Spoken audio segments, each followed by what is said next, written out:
Hi guys, nagluluto nga pala ako ng ginataang laing. Ayan ang aking gata. So hindi ito yung kakang gata guys. Siniparit ko yung kakang gata para mamaya pangalawang pag kumulo na at natuyo ito, ilalagay ko yung kakang gata para creamy yung ating laing. So meron na nga pala itong bawang, sibuyas, luya, at saka alamang. Alamang lang ang panglagay ko para masarap. So, ito nga pala yung kakang gata. Bali, 2 niyog ito guys.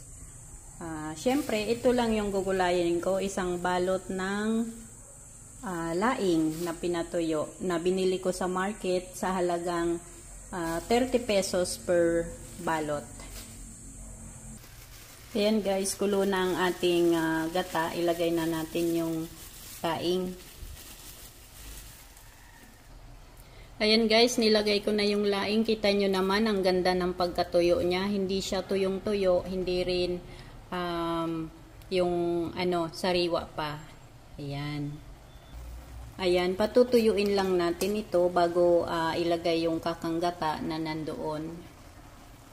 Ayan. Bali, 2 niyog nga pala yung piniga ko at saka isang balot ng pinatuyong laing, tagti 30 pesos sa tindahan sa market, at saka 10 pisong alamang, isang sibuyas, isang bawang at isang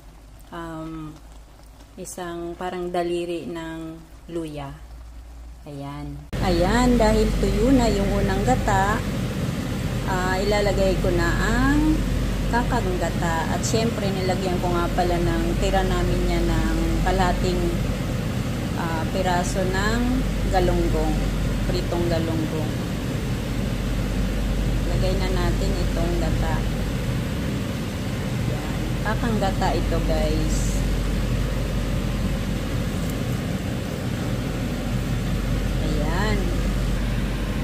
Patutuyuin lang natin to para masarap. Ayan na guys, malapit nang maluto ang aking gulay na laing. Ayan, pinapatuyo ko na lang ng konti. Wag naman yung tuyong-tuyo. Siya nga pala guys, ang sekreto ng laing para hindi makati sa lalamunan ay kailangang lutuin yung maigi yung gulay.